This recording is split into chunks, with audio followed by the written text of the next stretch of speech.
ኦኬ በዚህ ፓርት እንግዲህ ኮንዲሽናል ስቴትመንቶችን ነው በፓይተን ውስጥ የምናይ ብለናል። እንዲሁም ደግሞ እንግዲህ ከዚህ በፊት በነበረው ኢንዴንቴሽን ምን እንደሆነ በደንብ አንደርስታንድ አድርገናል ማለት ነው። ኢንዴንቴሽን መጠቀም እንዳለብን ለምሳሌ ኢፍ ስቴትመንት በምንጽፍበት ሰዓት ይህ ኢንዴንቴሽን ያስፈልገናል።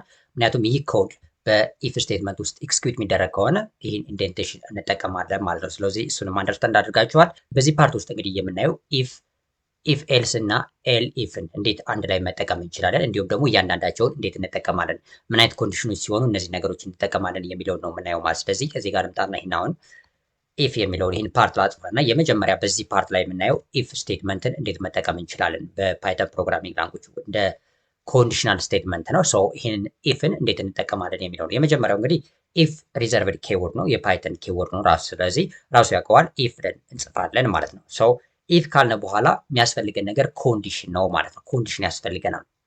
ይህ ማለት ምን ማለት መሰላችሁ? ኢፍ አልንና ይህ ከሆነ ይህን ኮድ ራን አርግልን እንደምንለው ማለት ነው። ስለዚህ አሁን በዚህ ፓርት ላይ አንደርስታንድ እንድናደርግ የምፈልገው ነገር ወይም ደግሞ በደንብ እንድትረዱ የምፈልገው ነገር ምንድን ነው? ኢፍ ስቴትመንት የራሱ ሲንታክስ አለው፣ ምንጽፍበት ሲንታክስ፣ እሱን አንደርስታንድ ታደርጋላችሁ። ከዛ ደግሞ ምን አይነት ሁኔታ ሲኖር ነው ኢፍን የምንጠቀመው የሚለውን ነው። ሶ ኢፍ ሲንታክሱ ለምሳሌ ኢፍ እንልና ኮንዲሽን እንላለን። የሆነ ኮንዲሽን ይኖራል። ይህ ኮንዲሽን ካለ ኮድ ራን እንዲያደርግልን እናደርጋለን። ራን ዚስ ኮድ ማለት ነው። ይሄ ሲንታክስ ነው የምትረዱት። ኢፍ እንልና ኢፍ ብለን የሆነ ኮንዲሽን ከሆነ ይህ ኮንዲሽን ትሩ ከሆነ ይህንን ኮድ ራን አድርግልን ማለት ነው። ካልሆነ ግን ራን አያደርገውም ማለት። ስለዚህ ይህንን ሲንታክሱ ወይም ኮንሴፕቱ ይህ ነው። ኢፍ እንልና ከኢፍ ቀጣይ ኮንዲሽን ነው የምናስቀምጠው። ከዛ ይህ ኮንዲሽን ካልሆነ ግን ይህን ኮድ ራን አያደርግም። ይህ ኮንዲሽን እውነት ከሆነ ወይም ትሩ ከሆነ ግን ይህን ኮድ ራን ያደርጋል ማለት ነው። ስለዚህ ይህን ለመረዳት ለምሳሌ ኤግዛምፕል ልስጣችሁ፣ በጣም ሪል ወርድ የሆነ ኤግዛምፕል ማለት ነው። ሶ በዚህ ለምሳሌ አንድ ቁጥር ለምሳሌ ኢቭን ነው ወይም ኦድ ነው የሚለውን ለመለየት ኢፍ ስቴትመንትን እንጠቀም ማለት ነው። ስለዚህ የመጀመሪያው ቫሪያብል ክሬት ላርግ ነም ልበለው ናምበር ለማለት ነው። ሶ ነም እኩል ነው ኢንት ልጠቀምና ኢንቲጀር ማለት ነው። ወይም ደግሞ ለምሳሌ መጀመሪያ ኢንፑት ልጠቀም ግልጽ እንዲሆንላችሁ ማለት ከዚህ በፊት አንደርስታንድ አድርጋችሁታል። ይህን ፓርት በደንብ ስላየን ኢንፑት ፋንክሽን እንዴት እንደምንጠቀም ማለት። ስለዚህ ኢንፑት ልና ኢንተር ዘ ናምበር ልበለው።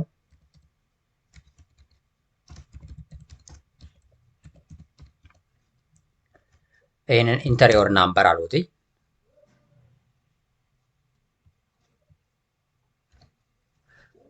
አሁን እንደምትመለከቱት ነም አልኩና ቫሪያብል ክሬት አረው። ከዛ ኢንፑት የሚል ቢልት ኢን ፋንክሽን ተጠቀሙና ኢንተር የወር ናምበር አልኩት። ምንድነው የፈለጉት? ለምሳሌ የሆነ ሰው ወይም ይህን ፕሮግራም ራን ሳረግ ይጠይቀኛል፣ ቁጥር አስገባ ይለኛል። ይህ ቁጥር ሳስገባለት ይህ ቁጥር ኢቭን ነው ወይስ አይደለም የሚለውን እንዲነግረኝ ነው። እንደዚህ አይነት ፕሮግራም ነው የፈለጉት። ስለዚህ ኢንፑት አልኩና ኢንተር የወር ናምበር አልኩት። ከዛ ግን ይህ ኢንፑት የሚለው በአጠቃላይ ፋንክሽን ናምበር ስታስገቡለት እንደ ስትሪንግ ስለሚቆጥረው ከዚህ በፊት አይተናል። ታይፕ ካስቲንግ ላይ ወደ ኢንት መቀየር አለብኝ። ሰው ኢንት እላለሁ እዚህ ጋር ማለት ነው። ኢንቲጀር አድርገው እያልኩት ነው። የማስገባው ቁጥር ኢንቲጀር ነው ማለት ነው። ሶ ይህን ካደረግኩ በኋላ ለምሳሌ ኢፍ ስቴትመንት አሁን ልጠቀም ነው ማለት ነው። ኢፍ አልኩና ኮንዲሽን አስገባለሁ። ሶ ኮንዲሽን በማስገባበት ሰዓት ላይ ለምሳሌ ነም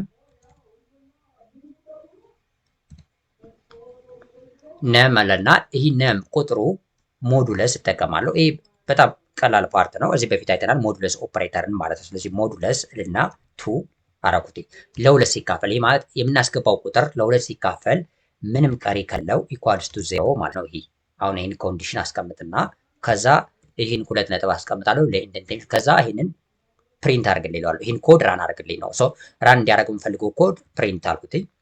ፕሪንት ልና ይህን አስገባው ዘ ናምበር ኢዝ ልና ኢቭን እለዋለሁ ማለት ነው። ሶ ይህን አስቀመጡ። አሁን ይህን ኮድ በደንብ አንደርስታንድ እንድታደርጉት አንድ ሪቫይዝ ለማድረግ ያህል ኢፍ ስቴትመንቶች መጀመሪያ ኢፍ ኬወርድ እንጠቀማለን። ከዛ በኋላ ኮንዲሽን ነው የምናስገባው። ኢፍ ኬወርድ ይኸው ኢፍ አሉ። ከዛ ኮንዲሽኑ ይሄ ነው። በአጠቃላይ እስከዚህ ያለው ኮንዲሽን ነው። ይሄ ትሩ ከሆነ ይህንን ኮድ ራን አድርግልኝ ማለት ነው። ሶ ኢንደንቴሽን እንጠቀምና እንደምትመለከቱት እዚህ ጋር ይህን ፕሪንት ያደርጋል ማለት ነው። ሶ ይህንን ራን አድርገን እናየዋለን እንዴት እንደሚሰራ ማለት ነው። ስለዚህ እዚህ ጋር አንደርስታንድ የምታደርጉት ነበር ነም የሚል ቫሪያብል አለ። ይህ ናምበር ሞዱለስ ነው የተጠቀምነው። ሞዱለስ ማለት ቀሪው ለምሳሌ ይህ ቁጥር ለሁለት ሲካፈል ቀሪው ዜሮ ከሆነ እኩል ነው የሚለው ነው። ኦፕሬተር ውስጥ አይተናቸዋል። ይህ ሞዱለስ እና ይሄኛው ኮምፓሪዥን ኦፕሬተር ነው።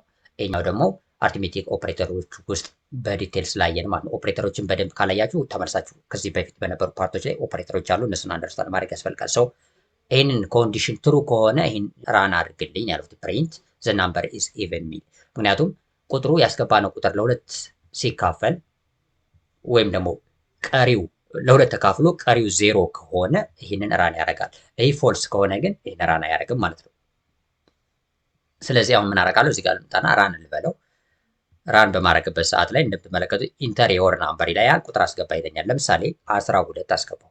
ኢንተር ስለው ዘ ናምበር ኢዝ ኢቭን ይለኛል። ምክንያቱም 12 ለሁለት ሲካፈል ቀሪ የለውም፣ 6 ይደርስና ምንም ቀሪ የለውም። አሁንም እንደገና ራን ላድርግና ለምሳሌ ቀሪ ያለውን ግን ላሳያችሁ።